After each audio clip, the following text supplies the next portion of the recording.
वो घर श्मशान है जिसमें प्रभु चर्चा न हो। आज का मानव इतना व्यस्त है कि चाह कर भी भजन के लिए समय नहीं निकाल पाता। ऐसी परिस्थिति में गीता का संदेश कर्ण कुहरों तक पहुंच भर जाए तो परम श्रेय और समृद्धि के संस्कारों का बीजारोपण हो जाता है। भगवान की वाणी के इन कैसेटों से दिन भर उस परम प्रभु का स्मरण बना रहेगा और यही भजन की आधारशिला है।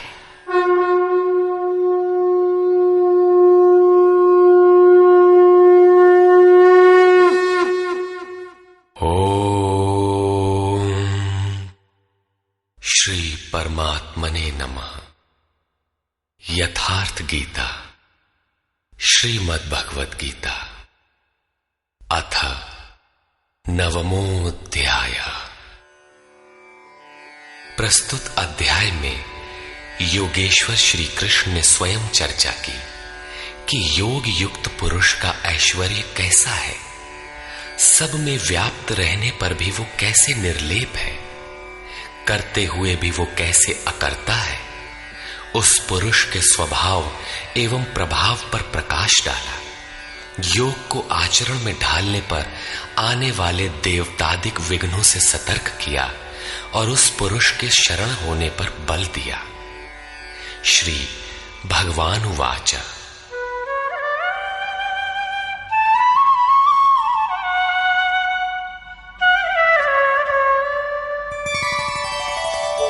इदन्तु ते गुह्यतमम् प्रवक्ष्याम्यनसूयवे ज्ञानं विज्ञानसहितं यज्ञात्वा मोक्ष्यसे शुभात्। योगेश्वर श्री कृष्ण ने कहा, अर्जुन, असूया अर्थात डाह ईर्ष्या रहित तेरे लिए मैं इस परम गोपनीय ज्ञान को विज्ञान सहित कहूंगा, अर्थात प्राप्ति के पश्चात महापुरुष की रहनी के साथ कहूंगा कि कैसे वो महापुरुष सर्वत्र एक साथ कर्म करता है, कैसे वो जागृति प्रदान करता है, रथी बनकर आत्मा के साथ कैसे सदैव रहता है। यत् ज्ञात्वा, जिसे साक्षात जानकर तू दुख रूपी संसार से मुक्त हो जाएगा। वो ज्ञान कैसा है, इस पर कहते हैं, राजविद्या राजगुह्यम् पवित्रमिदमुत्तमम् प्रत्यक्षावगमम् धर्म्यम् सुसुखम् कर्तुमव्ययम्। विज्ञान से संयुक्त ये ज्ञान सभी विद्याओं का राजा है। विद्या का अर्थ भाषा ज्ञान अथवा शिक्षा नहीं है। विद्या ही का ब्रह्म गति प्रदाया सा विद्या या विमुक्तये। विद्या उसे कहते हैं कि जिसके पास आए उसे उठाकर ब्रह्म पथ पर चलाते हुए मोक्ष प्रदान कर दे। यदि रास्ते में रिद्धियों सिद्धियों अथवा प्रकृति में कहीं उलझ गया तो सिद्ध है कि अविद्या सफल हो गई। वो विद्या नहीं है। ये राजविद्या ऐसी है जो निश्चित कल्याण करने वाली है। ये सभी गोपनीयों का राजा है। अविद्या और विद्या के अवगुंठन का अनावरण होने पर योग युक्तता के पश्चात ही इससे मिलन होता है। ये अति पवित्र, उत्तम और प्रत्यक्ष फल वाला है। इधर करो उधर लो, ऐसा प्रत्यक्ष फल वाला है। ये अंधविश्वास नहीं है कि इस जन्म में साधन करो, फल कभी दूसरे जन्मों में मिलेगा। ये परम धर्म परमात्मा से संयुक्त है। विज्ञान सहित ये ज्ञान करने में सरल और अविनाशी है। अश्रद्दधानाः पुरुषा धर्मस्यास्य परन्तप अप्राप्य मां निवर्तन्ते मृत्यु संसार वर्त्मनि। परंतप अर्जुन, इस धर्म में अर्थात जिसका थोड़ा भी साधन करने पर विनाश नहीं होता, श्रद्धा रहित पुरुष मुझे प्राप्त न होकर संसार क्षेत्र में भ्रमण करता ही रहता है। अतः श्रद्धा अनिवार्य है। क्या आप संसार से परे हैं? इस पर कहते हैं, मया ततमिदं सर्वं जगदव्यक्तमूर्तिना मत्स्थानि सर्वभूतानि न चाहं तेष्वस्थितः। मुझ अव्यक्त स्वरूप से ये सब जगत व्याप्त है, अर्थात मैं जिस स्वरूप में स्थित हूं वो सर्वत्र व्याप्त है।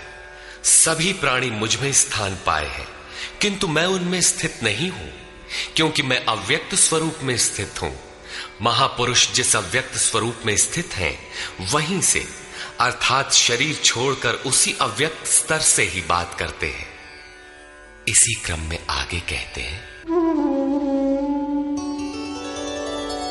न च मत्स्थानि भूतानि पश्य मे योगमैश्वरम् भूतभृन्न च भूतस्थो ममात्मा भूतभावनः। वस्तुतः सब भूत भी मुझ में स्थित नहीं है, क्योंकि वे मरण धर्मा है, प्रकृति के आश्रित हैं। किंतु मेरे योग माया के ऐश्वर्य को देख कि जीवधारियों को उत्पन्न और पोषण करने वाला मेरा आत्मा भूतों में स्थित नहीं है। मैं आत्म स्वरूप हूं, इसलिए मैं उन भूतों में स्थित नहीं हूं। यही योग का प्रभाव है। इसको स्पष्ट करने के लिए योगेश्वर श्री कृष्ण दृष्टांत देते हैं। यथाकाशस्थितो नित्यं वायुः सर्वत्र गो महान् तथा सर्वाणि भूतानि मत्स्थानीत्युपधारय। जैसे आकाश में ही उत्पन्न होने वाला महान वायु आकाश में सदैव स्थित है, किंतु उसे मलिन नहीं कर पाता, ठीक वैसे ही संपूर्ण भूत मुझ में स्थित है, ऐसा जान। ठीक इसी प्रकार मैं आकाशवत निर्लेप हूं, वे मुझे मलिन नहीं कर पाते। प्रश्न पूरा हुआ। यही योग का प्रभाव है। अब योगी करता क्या है, इस पर कहते हैं,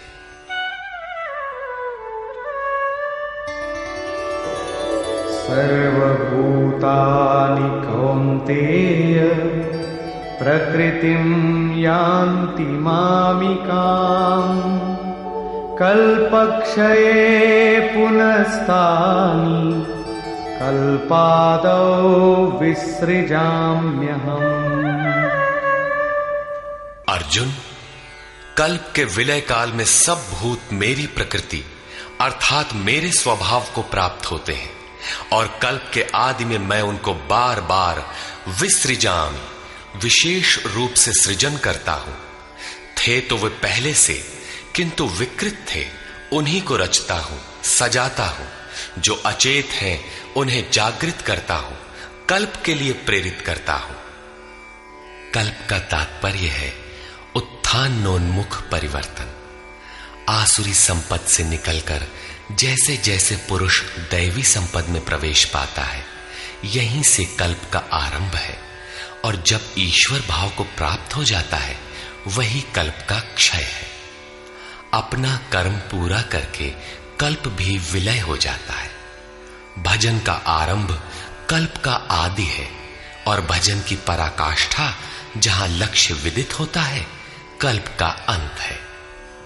जब ये प्रत्यगात्मा योनियों के कारणभूत राग द्वेषादि से मुक्ति पाकर अपने शाश्वत स्वरूप में स्थिर हो जाए, इसी को श्री कृष्ण कहते हैं कि वो मेरी प्रकृति को प्राप्त होता है। जो महापुरुष प्रकृति का विलय करके स्वरूप में प्रवेश पा गया, उसकी प्रकृति कैसी? क्या उसमें प्रकृति शेष ही है? नहीं। अध्याय 3 के 33वें श्लोक में योगेश्वर श्री कृष्ण कह चुके हैं कि सभी प्राणी अपनी प्रकृति को प्राप्त होते हैं। जैसा उनके ऊपर प्रकृति के गुणों का दबाव है, वैसा करते हैं। और ज्ञानवानपि, प्रत्यक्ष दर्शन के साथ जानकारी वाला ज्ञानी भी अपनी प्रकृति के सदृश चेष्टा करता है। ये पीछे वालों के कल्याण के लिए करता है। पूर्ण ज्ञानी तत्व स्थित महापुरुष की रहनी ही उसकी प्रकृति है। वो अपने इसी स्वभाव में बरतता है। कल्प के क्षय में लोग महापुरुष की इसी रहनी को प्राप्त होते हैं। महापुरुष के इसी कृतित्व पर पुनः प्रकाश डालते हैं। प्रकृतिं स्वामवष्टभ्य विसृजामि पुनः पुनः भूतग्राममिमं कृत्स्नम् अवशं प्रकृतेर्वशात्। अपनी प्रकृति अर्थात महापुरुष की रहनी स्वीकार करके प्रकृतेर्वशांत, अपने अपने स्वभाव में स्थित प्रकृति के गुणों से परवश हुए इन संपूर्ण भूत समुदाय को मैं बारंबार विसृजाम, विशेष सृजन, विशेष रूप से सजाता हूं। इन्हें अपने स्वरूप की ओर बढ़ने के लिए प्रेरित करता हूं। तब तो आप इस कर्म से बंधे हैं। न च मां तानि कर्माणि निबध्नन्ति धनञ्जय उदासीनवदासीनम् असक्तं तेषु कर्मसु। अध्याय 4 के 9वें श्लोक में योगेश्वर श्री कृष्ण ने कहा था कि महापुरुष की कार्य प्रणाली अलौकिक है। अध्याय 9 के 4थे श्लोक में बताया, मैं अव्यक्त रूप से करता हूं। यहां भी वही कहते हैं, धनंजय, जिन कर्मों को मैं अदृश्य रूप से करता हूं उसमें मेरी आसक्ति नहीं है। उदासीन के सदृश स्थित रहने वाले मुझ परमात्म स्वरूप को वे कर्म नहीं बांधते, क्योंकि कर्म के परिणाम में जो लक्ष्य मिलता है उसमें मैं स्थित हूं, इसलिए उन्हें करने के लिए मैं विवश नहीं हूं। ये तो स्वभाव के साथ जुड़ी प्रकृति के कार्यों का प्रश्न था। महापुरुष की रहनी थी, उनकी रचना थी। अब मेरे अध्यास से जो माया रचती है वो क्या है? वो भी एक कल्प है। मयाध्यक्षेण प्रकृतिः सूयते सचराचरम् हेतुनानेन कौन्तेय जगत् विपरिवर्तते। अर्जुन, मेरी अध्यक्षता में अर्थात मेरी उपस्थिति में सर्वत्र व्याप्त मेरे अध्यास से ये माया अर्थात त्रिगुणमयी प्रकृति, अष्टधा मूल प्रकृति और चेतन दोनों चराचर सहित जगत को रचती है, जो क्षुद्र कल्प है। और इसी कारण से यह संसार आवागमन के चक्र में घूमता रहता है। प्रकृति का यह क्षुद्र कल्प जिसमें काल का परिवर्तन है, मेरे अध्यास से प्रकृति ही करती है, मैं नहीं करता। किंतु 7वें श्लोक का कल्प आराधना का संचार एवं पूर्ति पर्यंत मार्गदर्शन वाला कल्प महापुरुष स्वयं करते हैं। एक स्थान पर वे स्वयं करता है जहां वे विशेष रूप से सृजन करते हैं। यहां कर्ता प्रकृति है, जो केवल मेरे आभास से ये क्षणिक परिवर्तन करती है, जिसमें शरीरों का परिवर्तन, काल परिवर्तन, युग परिवर्तन इत्यादि आते हैं। ऐसा व्याप्त प्रभाव होने पर भी मूढ़ लोग मुझे नहीं जानते।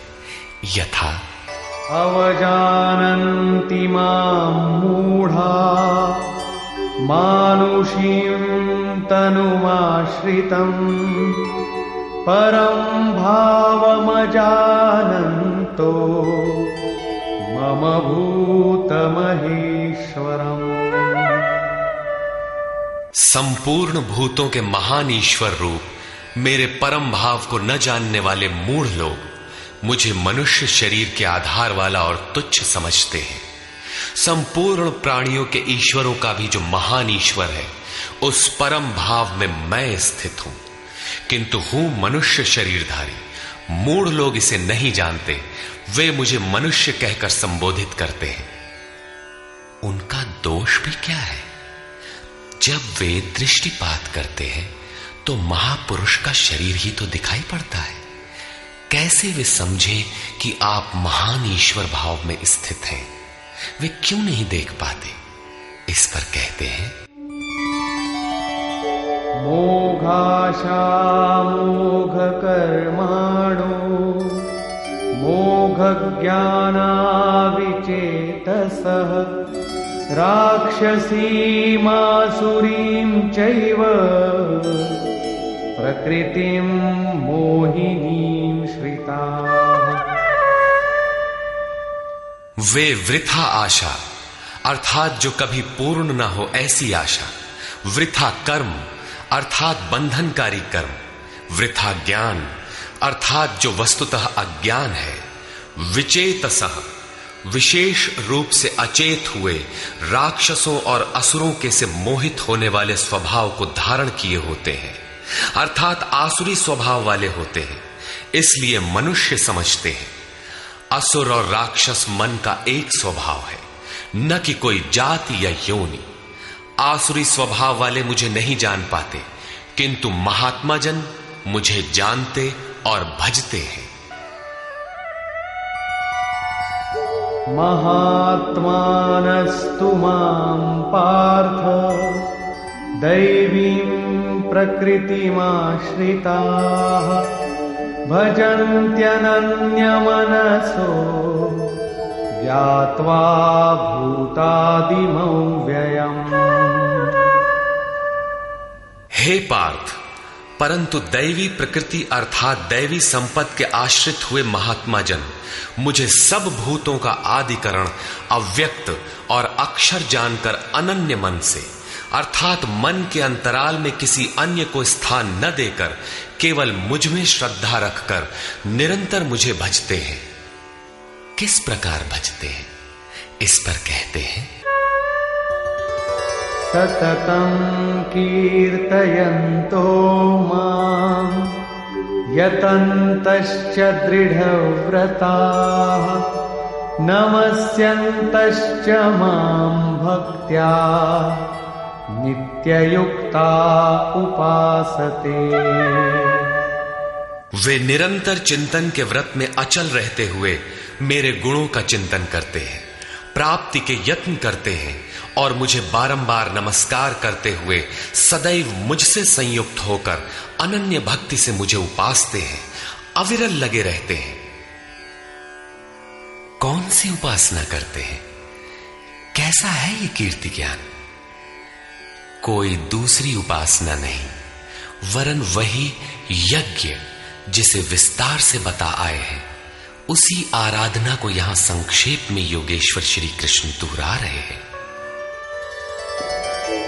ज्ञान यज्ञेन चाप्यन्ये यजन्तो मामुपासते एकत्वेन पृथक्त्वेन बहुधा विश्वतो मुखम्।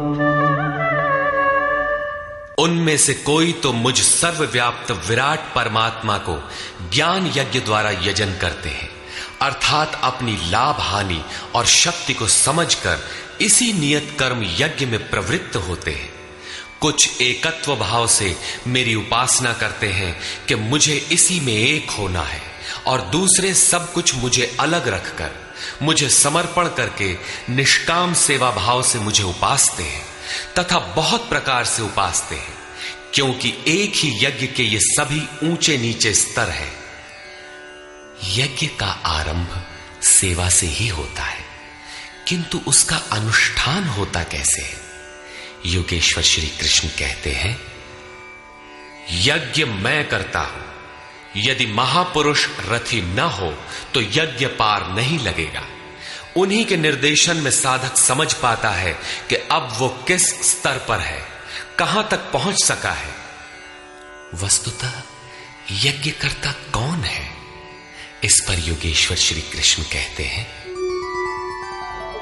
अहं क्रतुरहं यज्ञः स्वधाहमहमौषधम् मन्त्रोऽहमहमेवाज्यम् अहमग्निरहं हुतम्। कर्ता मैं हूं।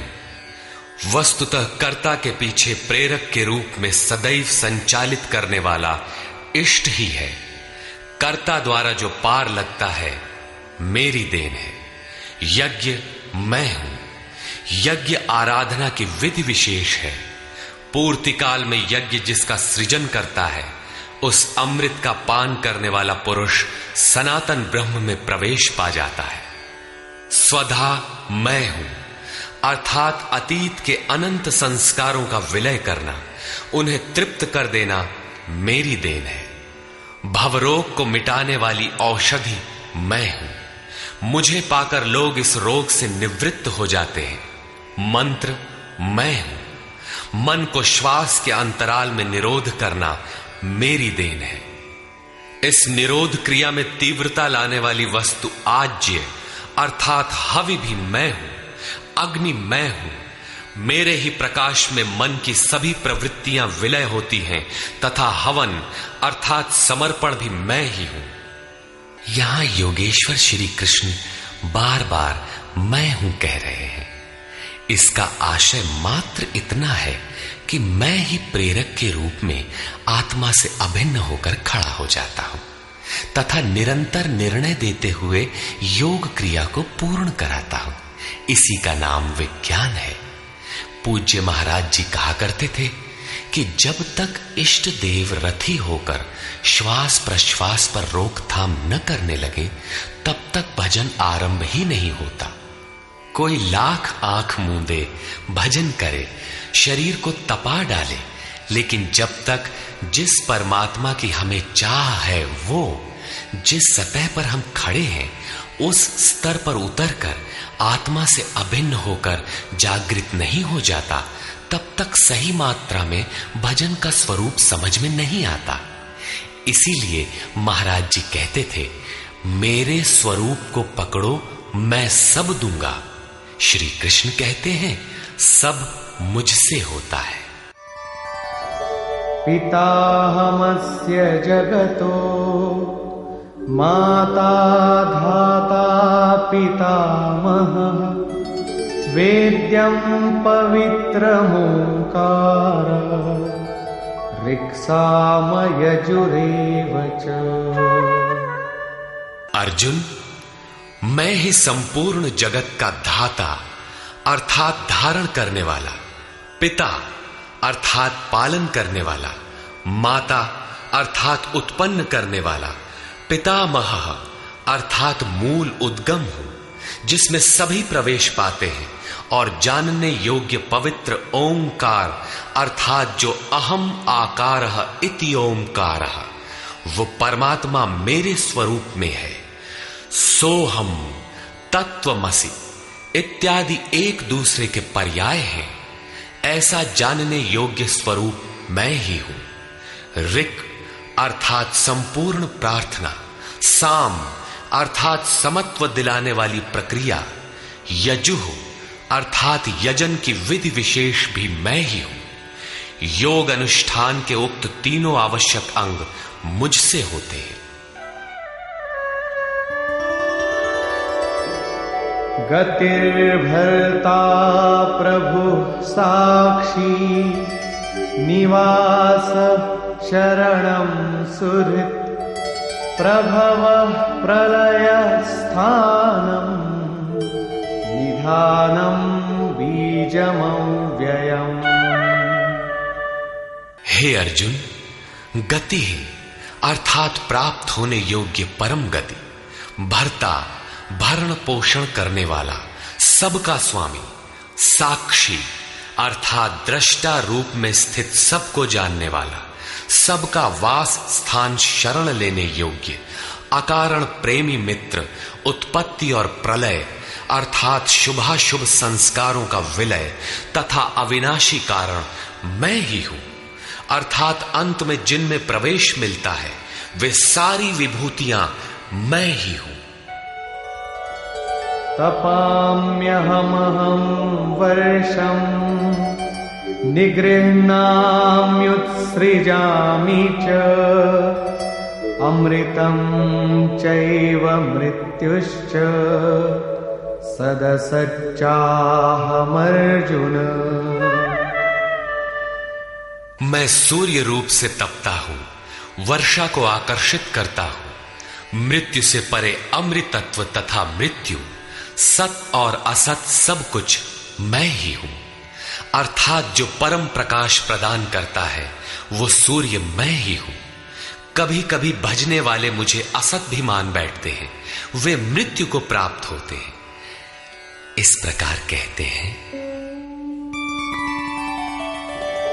त्रैविद्या मां सोमपाः पूतपापाः यज्ञैरिष्ट्वा स्वर्गतिं प्रार्थयन्ते ते पुण्यमासाद्य सुरेन्द्रलोकम् अश्नन्ति दिव्यान् दिवि देवभोगान्।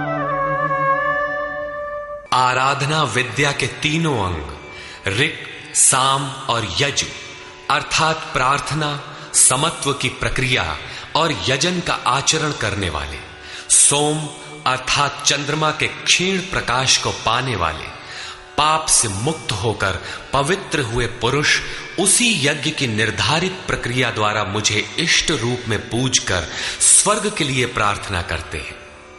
यही असत की कामना है जिससे वे मृत्यु को प्राप्त होते हैं, उनका पुनर्जन्म होता है। जैसा पिछले श्लोक में योगेश्वर ने बताया, वे पूजते मुझे ही हैं, उसी निर्धारित विधि से पूजते हैं, किंतु बदले में स्वर्ग की याचना करते हैं। वे पुरुष अपने पुण्य के फल स्वरूप इंद्रलोक को प्राप्त होकर स्वर्ग में देवताओं के दिव्य भोग भोगते हैं, अर्थात ये भोग भी मैं ही देता हूं। ते तं भुक्त्वा स्वर्गलोकं विशालम् क्षीणे पुण्ये मर्त्यलोकं विशन्ति एवं त्रयी धर्ममनुप्रपन्ना गतागतं कामकामा लभन्ते। वे उस विशाल स्वर्ग को भोग कर पुण्य क्षीण होने पर मृत्युलोक अर्थात जन्म मृत्यु को प्राप्त होते हैं।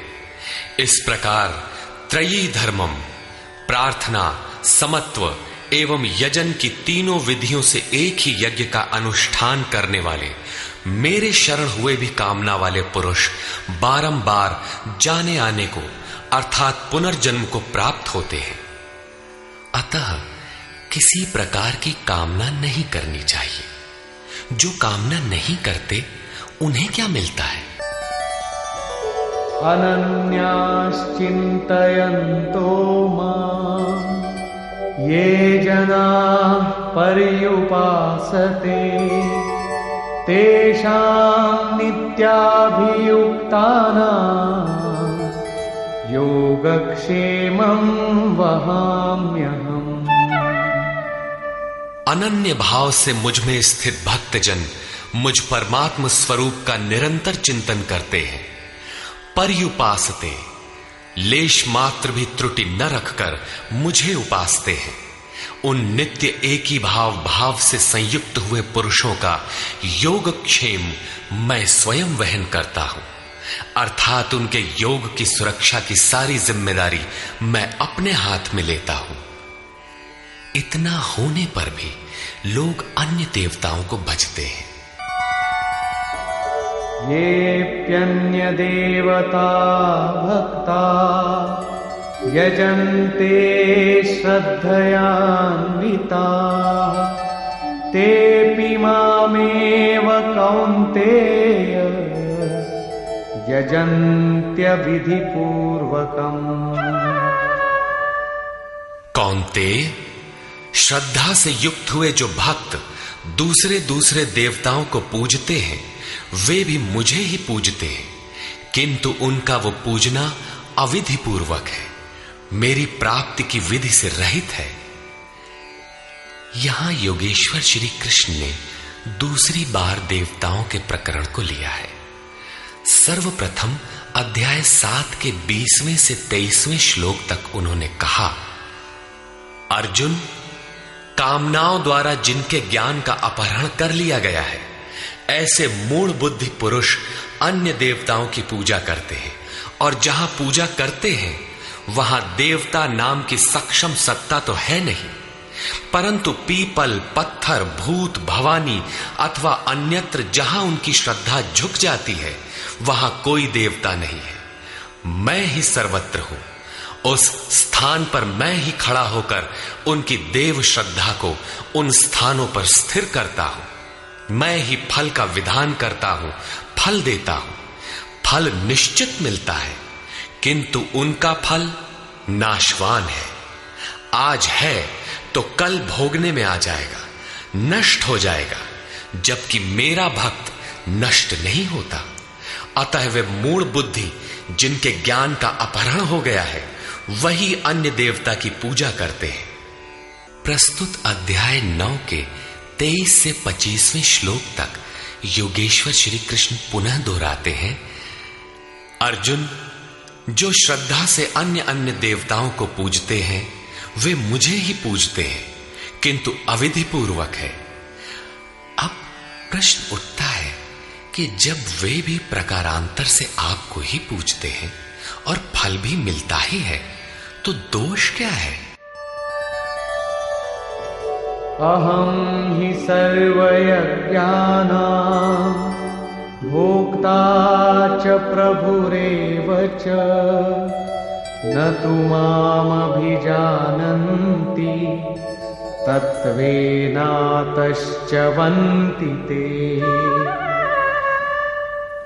संपूर्ण यज्ञों का भोक्ता अर्थात यज्ञ जिसमें विलय होते हैं, यज्ञ के परिणाम में जो मिलता है वो मैं हूं और स्वामी भी मैं ही हूं, परंतु वे मुझे तत्व से भली प्रकार नहीं जानते, इसलिए च्यवंती गिरते हैं। अर्थात वे कभी अन्य देवताओं में गिरते हैं और तत्व से जब तक नहीं जानते तब तक कामनाओं से भी गिरते हैं। उनकी गति क्या है? यान्ति देवव्रता देवान् पितॄन् यान्ति पितृव्रता भूतानि यान्ति भूतेजा यान्ति मद्याजिनोऽपि माम्। अर्जुन, देवताओं को पूजने वाले देवताओं को प्राप्त होते हैं। देवता हैं तो परिवर्तित सत्ता, वे अपने सदकर्मानुसार जीवन व्यतीत करते हैं। पितरों को पूजने वाले पितरों को प्राप्त होते हैं, अर्थात अतीत में उलझे रहते हैं। भूतों को पूजने वाले भूत होते हैं, शरीर धारण करते हैं, और मेरा भक्त मुझे प्राप्त होता है। वे मेरे साक्षात स्वरूप होते हैं, उनका पतन नहीं होता। इतना ही नहीं, मेरी पूजा का विधान भी सरल है। पत्रं पुष्पं फलं तोयं यो मे भक्त्या प्रयच्छति तदहं भक्त्युपहृतम् अश्नामि प्रयतात्मनः। भक्ति का आरंभ यहीं से है कि पत्र, पुष्प, फल, जल इत्यादि जो कोई मुझे भक्ति पूर्वक अर्पित करता है, मन से प्रयत्न करने वाले उस भक्त का वो सब मैं खाता हूं, अर्थात स्वीकार करता हूं। इसलिए यत्करोषि यदश्नासि यज्जुहोषि ददासि यत्तपस्यसि कौन्तेय तत्कुरुष्व मदर्पणम्। अर्जुन, तू जो कर्म अर्थात यथार्थ कर्म करता है, जो खाता है, जो हवन करता है, समर्पण करता है, दान देता है, मन सहित इंद्रियों को जो मेरे अनुरूप तपाता है, वो सब मुझे अर्पण कर, अर्थात मेरे प्रति समर्पित होकर यह सब कर। समर्पण करने से योग के क्षेत्र की जिम्मेदारी मैं ले लूंगा।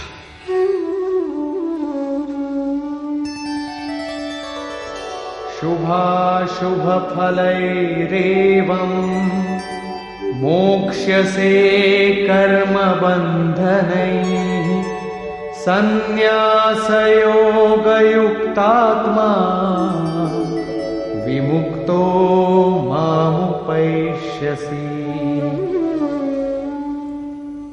इस प्रकार सर्वस्व के न्यास संन्यास योग से युक्त हुआ तू शुभाशुभ फलदाता कर्मों के बंधन से मुक्त होकर मुझे प्राप्त होगा। उपर्युक्त 3 श्लोकों में योगेश्वर श्री कृष्ण ने क्रमबद्ध साधन और उसके परिणाम का चित्रण किया है।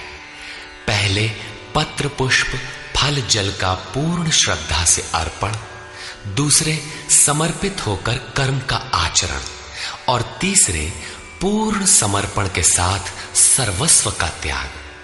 इनके द्वारा कर्म बंधन से विमुक्त अर्थात विशेष रूप से मुक्त हो जाएगा। मुक्ति से मिलेगा क्या? बताया मुझे प्राप्त होगा। यहां मुक्ति और प्राप्ति एक दूसरे के पूरक है।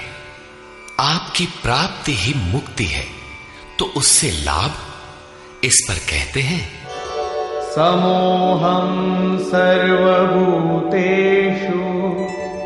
न मे द्वेषोऽस्ति न प्रियः ये भजन्ति तु मां भक्त्या मयि ते तेषु चाप्यहम्।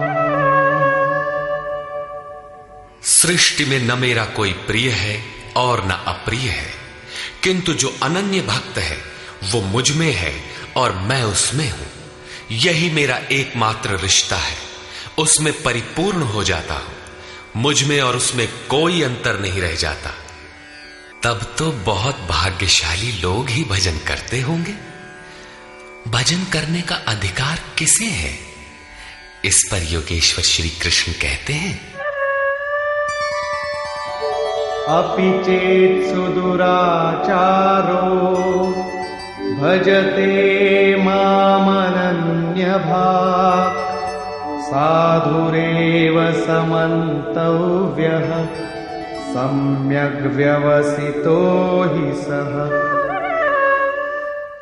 यदि अत्यंत दुराचारी भी अनन्य भाव से अर्थात अन्य धन न, मेरे सिवाय किसी अन्य वस्तु या देवता को न भजकर केवल मुझे ही निरंतर भजता है, वो साधु ही मानने योग्य है। अभी वो साधु हुआ नहीं है, किंतु उसके हो जाने में संदेह भी नहीं है, क्योंकि वो यथार्थ निश्चय से लग गया है। अतः भजन आप भी कर सकते हैं, बशर्ते कि आप मनुष्य हो, क्योंकि मनुष्य ही यथार्थ निश्चय वाला है। गीता पापियों का उद्धार करती है और वो पथिक क्षिप्रं भवति धर्मात्मा शश्वच्छान्तिं निगच्छति कौन्तेय प्रतिजानीहि न मे भक्तः प्रणश्यति। इस भजन के प्रभाव से वो दुराचारी भी शीघ्र ही धर्मात्मा हो जाता है, परम धर्म परमात्मा से संयुक्त हो जाता है तथा सदैव रहने वाली परम शांति को प्राप्त होता है। कौन्तेय, तो निश्चय पूर्वक सत्य जान कि मेरा भक्त कभी नष्ट नहीं होता। यदि एक जन्म में पार नहीं लगा तो अगले जन्मों में भी वही साधन करके शीघ्र ही परम शांति को प्राप्त होता है। अतः सदाचारी दुराचारी सभी को भजन करने का अधिकार है। इतना ही नहीं अपितु मां हि पार्थ व्यपाश्रित्य येऽपि स्युः पापयोनयः स्त्रियो वैश्यास्तथा शूद्राः तेऽपि यान्ति परां गतिम्। पार्थ, स्त्री, वैश्य, शूद्रादि तथा जो कोई पाप योनि वाले भी हो, वे सभी मेरे आश्रित होकर परम गति को प्राप्त होते हैं। अतः ये गीता मनुष्य मात्र के लिए है। चाहे वो कुछ भी करता हो, कहीं भी पैदा हुआ हो, सबके लिए ये एक समान कल्याण का उपदेश करती है। गीता सार्वभौम है। पाप योनि अध्याय 16 के 7वें से 21वें श्लोक तक आसुरी वृत्ति के लक्षणों के अंतर्गत भगवान ने बताया कि जो शास्त्र विधि का त्याग कर नाम मात्र के यज्ञों द्वारा दंभ से यजन करते हैं, वे नरों में अधम है। यज्ञ है नहीं किंतु नाम दे रखा है और दंभ से यजन करता है, वो क्रूर कर्मी और पापाचारी अर्थात पाप योनि है। वैश्य, शूद्र भगवत पथ की सीढ़ियां हैं। स्त्रियों के प्रति कभी सम्मान, कभी हीनता की भावना रही है, किंतु योग प्रक्रिया में स्त्री और पुरुष दोनों का समान ही प्रवेश है। किम पुनर्ब्राह्मणा पुण्या भक्ता राजर्षयस्तथा अनित्यमसुखं लोकम् इमं प्राप्य भजस्व माम्। फिर तो ब्राह्मण तथा राजर्षि क्षत्रिय श्रेणी के भक्तों के लिए कहना ही क्या है। ब्राह्मण एक अवस्था विशेष है जिसमें ब्रह्म में प्रवेश दिला देने वाली सारी योग्यताएं विद्यमान हैं। शांति, आर्जव, अनुभवी, उपलब्धि, ध्यान और इष्ट के निर्देशन पर जिसमें चलने की क्षमता है, यही ब्राह्मण की अवस्था है। राजर्षि क्षत्रिय में रिद्धियों सिद्धियों का संचार, शौर्य, स्वामी भाव, पीछे न हटने का स्वभाव रहता है। इस योग स्तर पर पहुंचे हुए योगी तो पार होते ही हैं, उनके लिए क्या कहना है। अतः अर्जुन, तू सुख रहित क्षण भंगुर इस मनुष्य शरीर को प्राप्त होकर मेरा ही भजन कर। इस नश्वर शरीर के ममत्व पोषण में समय नष्ट न कर। अतः वे भजन की धारणा पर प्रोत्साहन देते हैं। मन्मना भव मद्भक्तो मद्याजी मां नमस्कुरु मामे वैश्यसि युक्त्वैवम् आत्मानं मत्परायणः। अर्जुन, मेरे में ही मन वाला हो, सिवाय मेरे दूसरे भाव मन में ना आने पाए। मेरा अनन्य भक्त हो, अनवरत चिंतन में लग, श्रद्धा सहित मेरा ही निरंतर पूजन कर और मेरे को ही नमस्कार कर। इस प्रकार मेरे शरण हुआ आत्मा को मुझ में एक ही भाव से स्थित कर, तो मुझे ही प्राप्त होगा, अर्थात मेरे साथ एकता प्राप्त करेगा। निष्कर्ष, इस अध्याय के आरंभ में श्री कृष्ण ने कहा, अर्जुन, तुझ दोष रहित भक्त के लिए मैं इस ज्ञान को विज्ञान सहित कहूंगा, जिसे जानकर कुछ भी जानना शेष नहीं रहेगा। इसे जानकर तू संसार बंधन से छूट जाएगा। यह ज्ञान संपूर्ण विद्याओं का राजा है। विद्या वह है जो परब्रह्म में प्रवेश दिलाए। यह ज्ञान उसका भी राजा है, अर्थात निश्चित कल्याण करने वाला है। यह संपूर्ण गोपनीयों का भी राजा है। गोपनीय वस्तु को भी प्रत्यक्ष कराने वाला है। यह प्रत्यक्ष फल वाला, साधन करने में सुगम और अविनाशी है। इसका थोड़ा भी साधन आपसे पार लग जाए तो इसका कभी नाश नहीं होता, वरन इसके प्रभाव से वह परम श्रेय तक पहुंच जाता है। किंतु इसमें एक शर्त है। श्रद्धा विहीन पुरुष परम गति को प्राप्त न होकर संसार चक्र में भटकता है। योगेश्वर श्री कृष्ण ने योग के ऐश्वर्य पर भी प्रकाश डाला। दुख के संयोग का वियोग ही योग है, अर्थात जो संसार के संयोग वियोग से सर्वथा रहित है, उसका नाम योग है। परम तत्व परमात्मा के मिलन का नाम योग है। परमात्मा की प्राप्ति ही योग की पराकाष्ठा है। जो इसमें प्रवेश पा गया, उस योगी के प्रभाव को देख कि संपूर्ण भूतों का स्वामी और जीवधारियों का पोषण करने वाला होने पर भी मेरा आत्मा उन भूतों में स्थित नहीं है। मैं आत्म स्वरूप में स्थित हूं, वही हूं जैसे आकाश से उत्पन्न सर्वत्र विचरने वाला वायु आकाश में ही स्थित है, किंतु उसे मलिन नहीं कर पाता। उसी प्रकार संपूर्ण भूत मुझ में स्थित है, लेकिन मैं उनमें लिप्त नहीं हूं।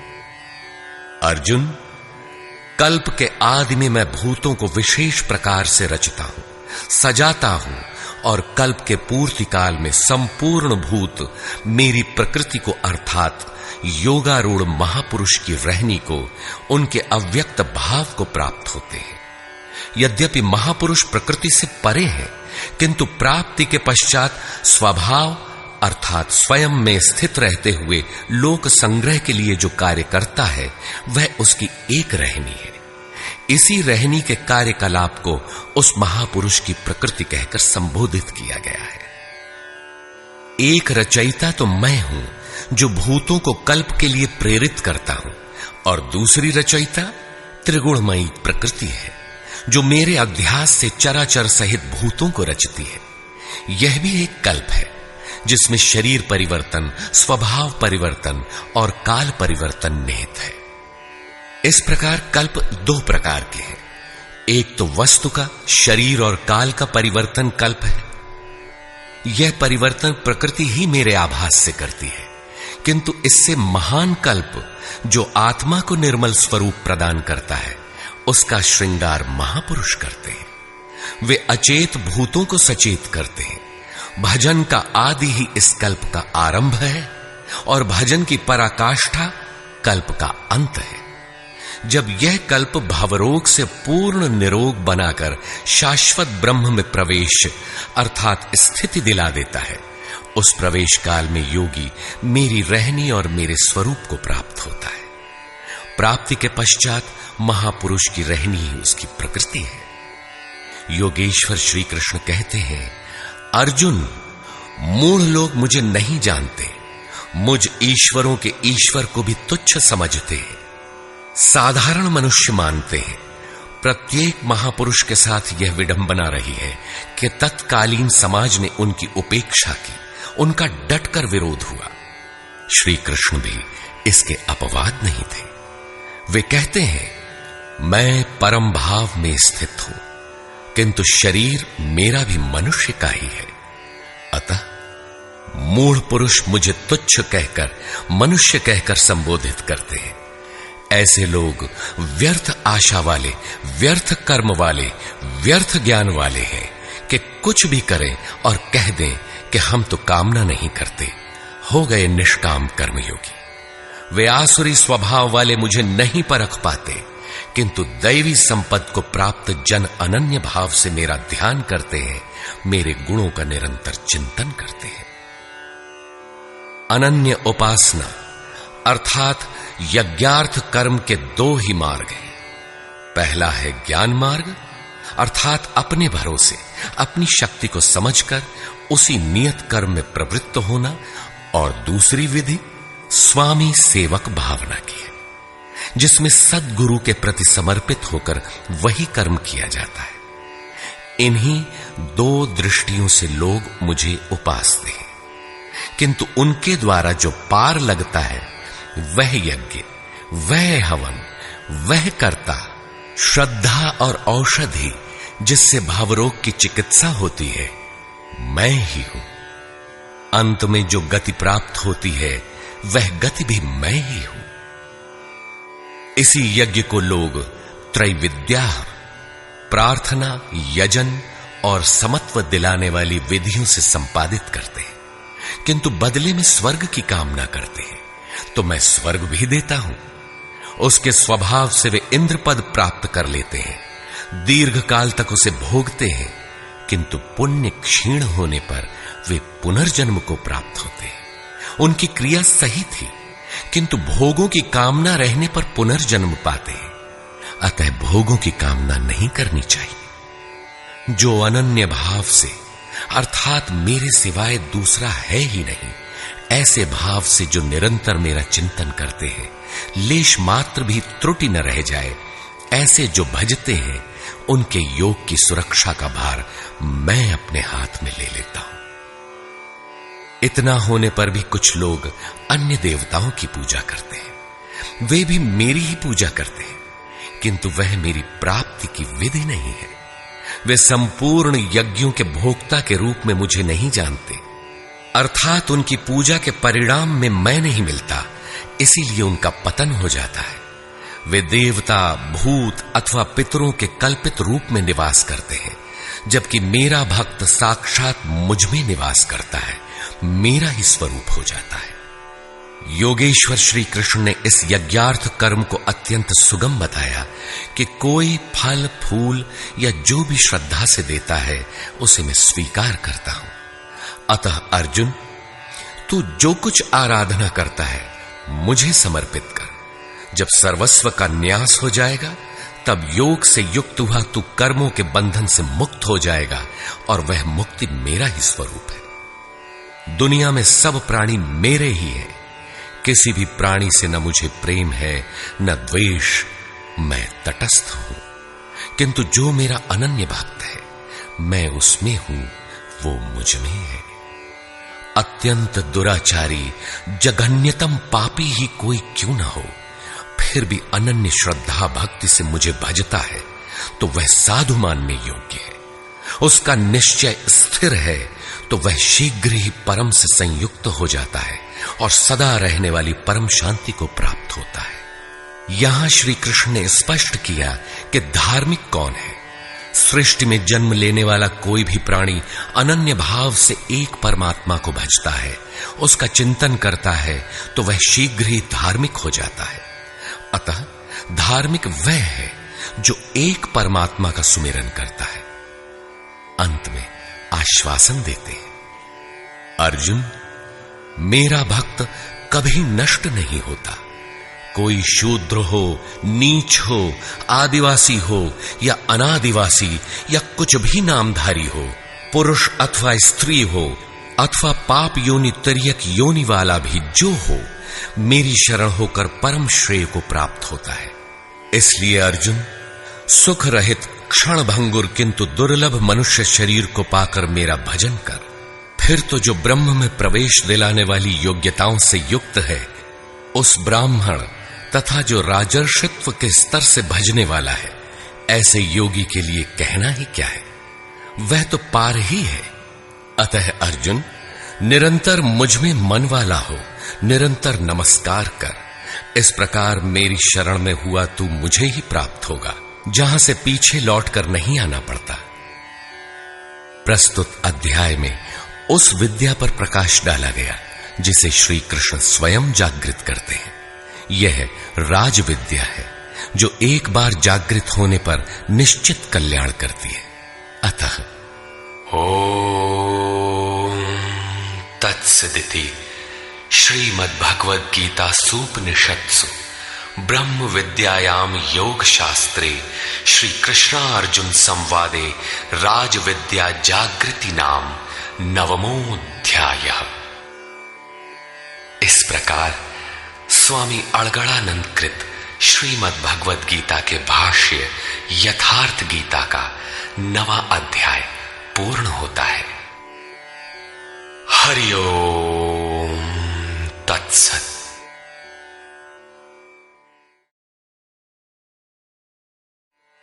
परमात्मा श्री कृष्ण की वाणी गीता गुरु शिष्य संवाद है। अतः अर्जुन ने स्वीकार किया कि शिष्यस्तेहम साधिमाम त्वाम प्रपन्नम। भगवन, मैं आपका शिष्य हूं, आपकी शरण हूं। मुझे वो उपदेश दीजिए जिससे मैं परम श्रेय को प्राप्त हो जाऊं। अतः उस परम गुरु के चरणों में गीता आरंभ करने से पूर्व ये स्तुति गुरु वंदना प्रस्तुत की जा रही है। ओम श्री सद्गुरुदेव भगवान की जय।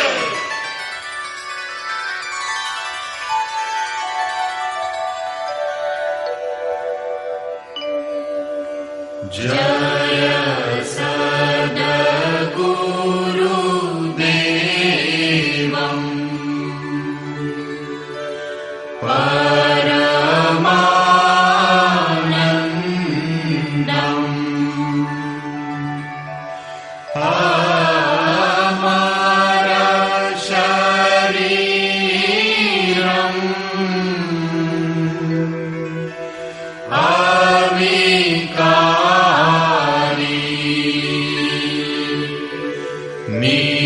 निरगुण निरमूलम् धरी स्थूलम्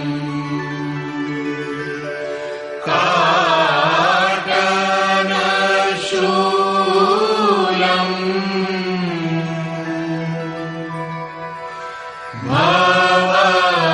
भवभारी सूरत निज सोऽहम् कलिमल कोऽहम्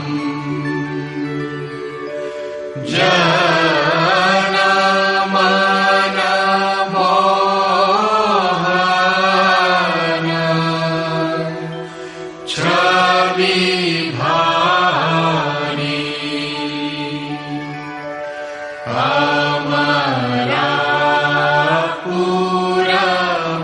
अमरापुरवासी सब सुख राशि सदा एक रस निर्विकार